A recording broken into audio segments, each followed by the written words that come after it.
You know how great it feels when you're getting checked out by somebody that you find really, really attractive? It's like his gaze flicks down and back up again, and you can see his lips quirk and his eyes soften, and there's just this satisfied expression on his face. Seeing his response to you turns you on, and all of a sudden you can't wait to get a lot closer. Without desire, a date is not going to go anywhere. It's an essential ingredient in romance. But unfortunately, as women, we've been led to believe that desiring is a man's job. So his job is to desire, and her job is to be desirable. A man's desire turns him on, and being desired by him turns her on.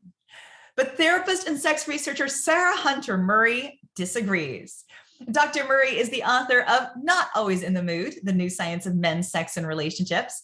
And her book was inspired in part by a 2018 study she conducted that threw into question our traditional assumptions about men and desire. So she asked men a simple question. Was feeling sexually desirable important to their sexual experiences? So stop a moment and think about that. Think about the men you've been with. Do you think it was important to them to feel desired by you? How important? Well, in Dr. Murray's study, it turns out that just over 5% of men didn't think it mattered. A whopping 94.5% said that it was very or extremely important to feel sexually desirable. And sadly, only 12% said their partner made them feel as desired as they wanted.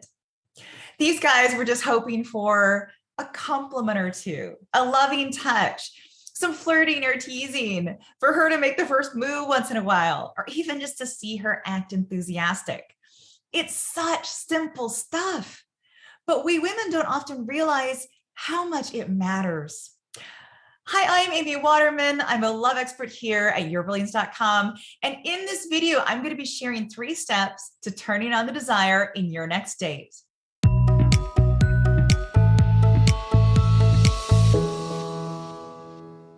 Step number 1, embody desire. So the first step in making any man feel desired is to get in touch with your own desire. And that's not as easy as it sounds. If you're like most women, you put more effort into making yourself desirable than you do into expressing your own desire. It's just safer to focus on your reflection in the mirror than the physical sensations of being close to somebody you feel attracted to. Now, although many women find an entry point into their desire through imagination and fantasy, books like Erica Jong's Fear of Flying, Nancy Friday's My Secret Garden, even 50 Shades of Grey, I recommend a different approach. Yes, fantasy is wonderful, but desire is an embodied experience. So it requires an awareness of and connection to your body. And that's where many of us could use some work. So do you enjoy your body? Do you enjoy what it does for you? Do you enjoy lavishing care and attention on it? Like, you can always do what writer Anne Lamott recommends. Just slowly rub moisturizer onto your skin. The more pleasure you take in your physicality, the more accessible you'll find your desire. Now, there are some wonderful programs out there like Mama Gina's School of Womanly Arts that can get you in touch with your juiciness and your appetite and your power. But if you find that kind of stuff a bit out there and you would prefer to find a way to tap into your physicality without unleashing your inner goddess or pole dancing, then you can start the way I started, with mindful movement. So mindful movement is any physical practice, whether it's yoga or Tai Chi or walking meditation, that connects you to your breath and your center and the experience of being present in your body. Mindful movement helps you fully inhabit your body in the here and now. And the more you do this, the more you'll notice the rich physical sensations of your body's response to whatever man you're with. So step number 2, explore desire.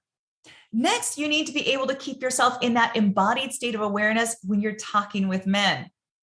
It is so easy to go into your head and think about what he's saying and what you want to say and wondering what he thinks about you, but you end up being all mind and no body. So don't be afraid of bringing your physicality to a date. Experience him not just through your mind, but also through your senses.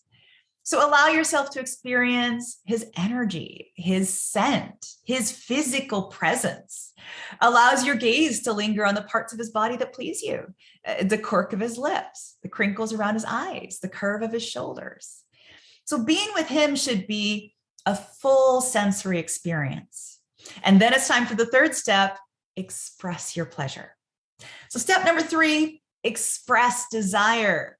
If you enjoy looking at the way his eyes crinkle, then let your gaze linger there. And if he smells really good, take a deep breath in, smile. You don't have to say anything.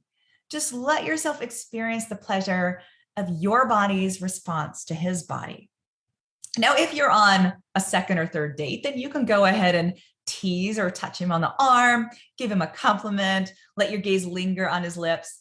But on that first date, you don't have to play your hand. You can just sit back and relax and enjoy the physical experience of being with this man. And what you'll find is that men respond very positively to being desired. Like they know when you're checking them out and they love it. Your desire gives them a green light to explore their connection with you. Now, if you find it hard to wrap your head around this idea that your pleasure runs the show, I promise it will be a game changer for you. Like I didn't believe it myself until I did the research for my book, The Pleasure Principle. And in fact, one study found that a woman's pleasure turns men on better than that famous little blue pill. Like no joke, you have the power, so use it well. Take really good care of yourself, and I will see you next time.